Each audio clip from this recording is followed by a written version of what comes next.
It's time for a Titan Shake that video review.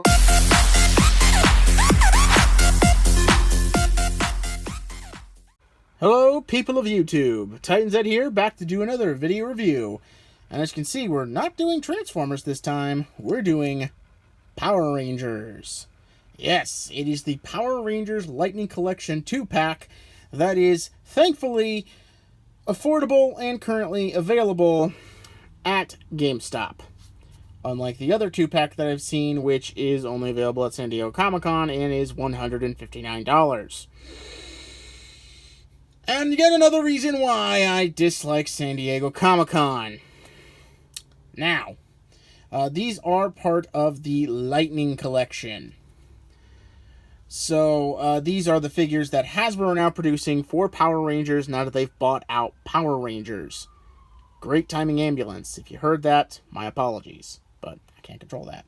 Anyway, because of it, they've put out a brand new type of legacy figure, if you will, or Lightning Collection as they're calling them, which are superposable, very detailed Power Ranger figures. Now, this 2-pack contains Fighting Spirit Green Ranger and Putty, the Mighty Putty. Was it Mighty Putty? Hold on. Mighty Morphing Putty. That's what they call it on the box. Well, interesting. Anyway, overall, the figure design they're using so far is rather good. There are a few unfortunate flaws due to how they designed the shoulders, which I hope can be possibly improved in the future. But overall, these figures are excellent, and I'm very glad I picked these up. Now, I'm going to be breaking from tradition with this channel and doing something I very rarely do. Talking about articulation. Shocking, I know. But since I don't have a vehicle form to talk about with these guys, I need to pad out this video somehow. Let's do this with the Putty Patrol, because he's the easiest to pose. Now, honestly, I love this figure. This is absolutely brilliant, and while I don't own a lot of Putty Patrol figures, I want more of this guy. Hasbro put this guy either in a single pack or a multi-pack with other Putty Patrols. This guy is awesome. Now, if you do look at the box, you can notice one major difference between this figure and the one on the box. The belt is white. That's actually, the box is actually inaccurate. From what I can see from the original Super Sentai series and Power Rangers, the belt is supposed to be gray, so I'm glad to see they fixed something during the prototype production. Overall, very poseable. The shoulders go out like that. They're on a heavy ratchet joint, so do have some care on how you bend them. They also have these really great shoulder joints. Man, that really helps with certain poses. Unfortunately, with the Putty Patrol, it does lose a little bit of articulation due to the design of the head. He can't really bend his head sideways too much, which is a real shame because they're actually supposed to bend their heads sideways to help with emoting. I talk real good. But yeah, I do like how they handled the hands here. The putty gloves are very nice. And the articulation back and forward is genius, although it does leave a little bit of unfortunate gap. It's not as bad on the bending forward, it's just on the bending back, but how often are you going to have a character facing the back very often with it in that kind of position? So, yeah. The legs are nothing to write home to mom about, but they get the job done. Double jointed knees, which are really nice. Thigh swivel thanks to the boot design. The ankles, this is something Hasbro has been doing recently with all of their kind of premium toy figures. I've got some Clone Troopers and Stormtroopers who have a foot design like this. Instead of the peg being pegged straight down in the foot, it's actually pegged at an angle into the foot right here. So basically what I'm trying to say is, well, yeah, basically see where that hinge is? How it can hinge like that? It's because the peg is right there instead of down in the foot. It allows for a good peg, but it somewhat limits articulation, in my opinion. So, yeah. It also does have the decent thigh cut, although it does break the sculpt because they did go with, instead of a very smooth surface, to make it look like it is a guy in a suit, in an actor's suit, rather than just smooth putty. Now, the one other downside to this design, and I must attribute to this because the paint budget most likely went to the Green Ranger, and we will get into that in just a minute. The black stripes don't continue on the back. I really hope if they do a retail release of this guy, though, that is rectified in the retail release. Now, the other problem is that, at least with mine, on the back, you can clearly see the peg on his thigh is not completely set correctly. I'm not entirely sure how to fix that, though some of the things I've read online is to possibly hit it with a hairdryer and try to undo the peg, then put it back in, but let me know in the comments if you have any ideas on how to fix that. He does come, as you can clearly see on the box, with he comes with 2 visible accessories in the box, 3 in total for the Putty Patrol. You have this club that you can actually see on there is his hand. He's just balled up a bunch of clay into a kind of club-like weapon. And much the same is that he's turned his other hand into something of, put it on camera, Ed, and into something of a rudimentary sword. And the other is the effects part. And Hasbro must really be loving these effects parts. Because not only do the Transformers get it, all of these Power Ranger figures get some kind of effects part. And here it is an explosion piece for the tip of the sword. I guess when you slam it against an enemy Power Ranger, it's to simulate the kind of mini explosions that the Ranger suits would have during combat. Now to replace them, you just merely take that off and put that on. Simple as that. Same for the other side. This side's a little tighter though. But, and actually before I put that on, should show that's the kind of peg they're using. So hopefully that'll last for ever, if we're so lucky.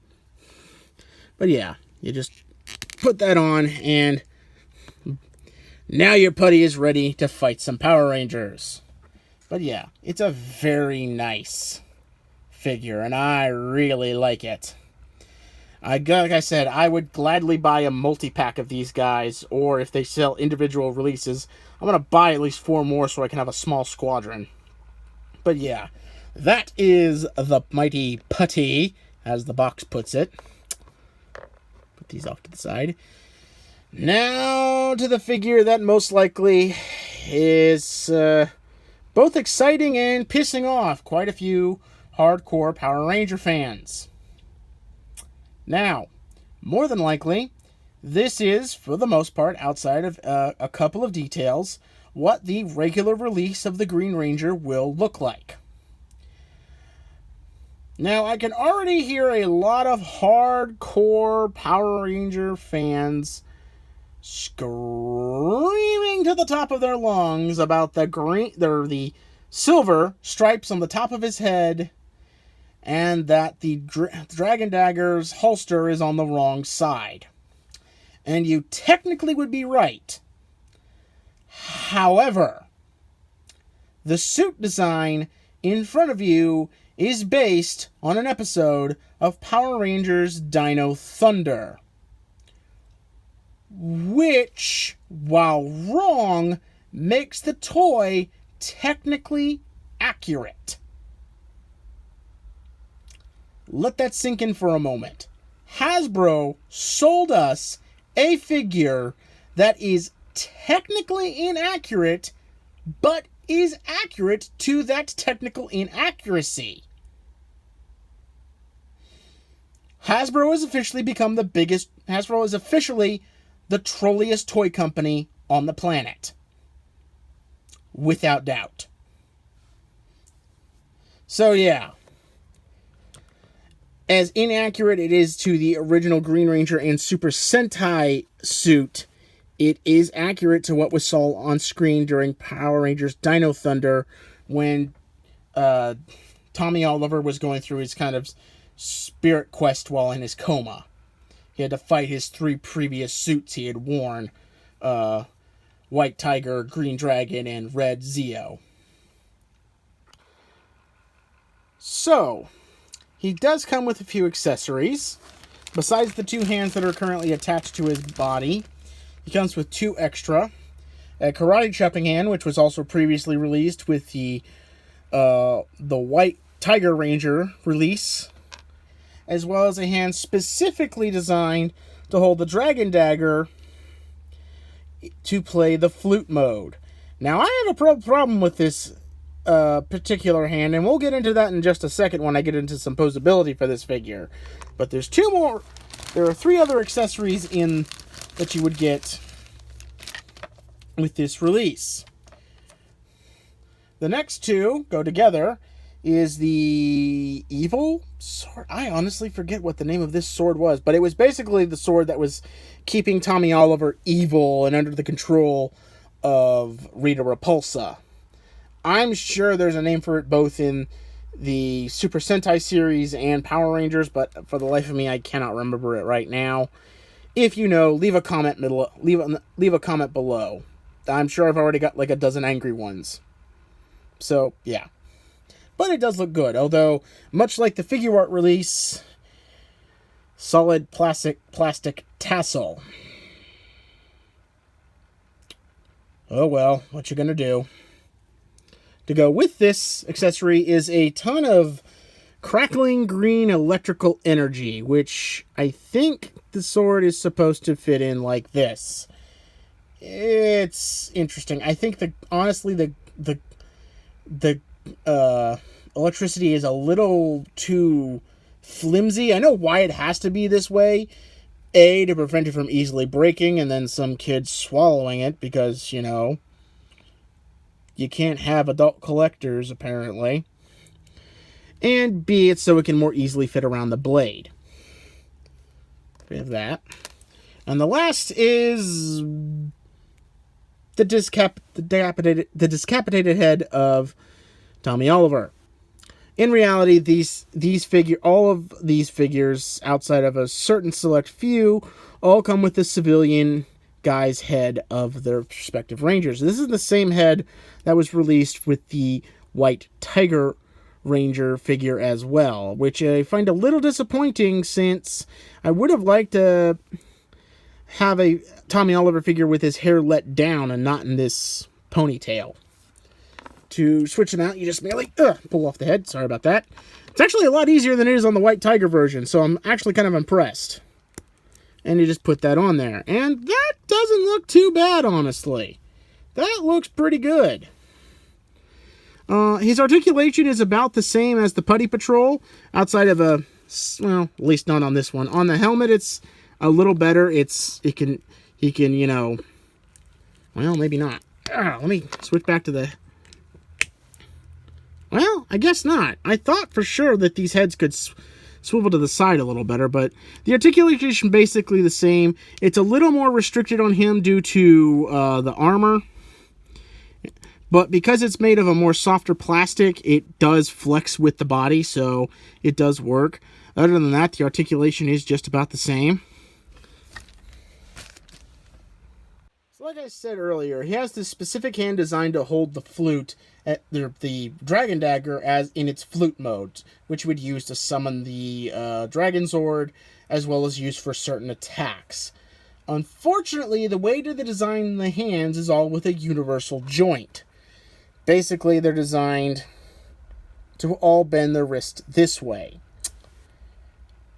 That's well and fine for certain poses, but the problem is that particular joint really shouldn't have been the way it is on this figure. If I can do it without dropping the dagger, which is bending that way, because unfortunately you can't get the Dragon Dagger up to the proper position for him to really use it properly. It's supposed to be straight. It's supposed to be vertically towards his mouth, so we can play the flute. I swear to you, I am dead sober tonight.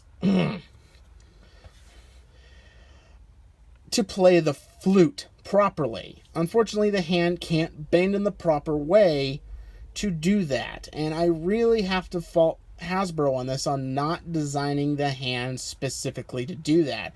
I do hope that is something rectified for the mass retail release of the regular Green Ranger figure. The other downside to this figure, and just a second, has to do with his weapon holding hand. While it is perfectly good for most poses, in fact, the good pose on the back of the box is an example of how to do it. For the poses I'd want to do, his hand doesn't work in the right way. Because of the way they all bend in the same articulated way, he can only really hold his weapon like this, with his wrist straight on. What you really need to consider for the future is a separate weapon holding hand, which points the sword forward for the character, so they can actually point the tip of the blade forward instead of always having it vertically like this. I know I'm just not explaining this too well. Unfortunately, a figure I would have to actually explain that has been put into storage, which probably would have been my Figma link. But yeah, the way that they are designing these, I really wish they had, instead of giving us another karate chopping hand, I really would have preferred a hand that was kind of bent forward like this, so the blade could point forward. I think that really would work for not only this figure, but all of the sword-wielding Power Ranger figures that are going to be released in the future. Unfortunately, I have both the Shadow Ranger, the White Tiger Ranger, and the Magna Defender, and all of them have that same problem. None of them can point their blade forward, and a lot of the action poses, especially the Shadow Ranger, because he has a very katana-like blade, means he can't point the blade forward, and that is a particular problem. Also, especially with, let me just holster this so you can see, yeah, the holster does work perfectly, is with the evil nightmare, whatever kind of blade this is called. Again, I'm sure I've been corrected angrily in the comments already. Is that he can do this, but he can't point the blade forward, honestly, without having his hand really low, or his arm really low, and I really don't like that. I really hope for future releases of sword-wielding characters, especially when they get to guys like the Red Ranger, that they rectify this by having a separate hand which will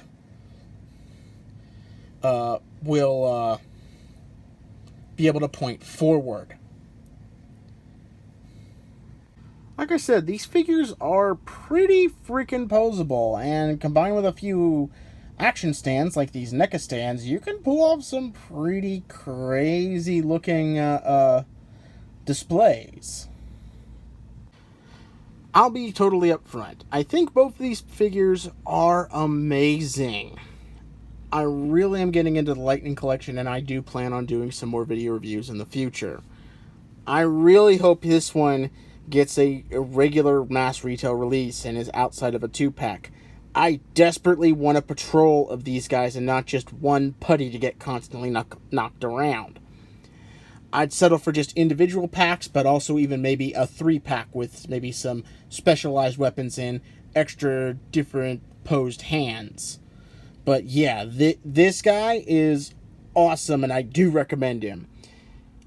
Him, on the other hand, I've got to fully admit, as accurate as it is to the suit used during Power Rangers Dino Thunder, I will fully admit the Dragon Dagger being on the Dragon Dagger's holster being on the wrong side and the silver on top of the head is a bit of this. Why would you do this? It's obviously to whet the appetites of the fans who want a more show accurate suit. And I will be upfront. One of the reasons I'm collecting some of these figures is not because of Power Rangers. It's actually because of Super Sentai.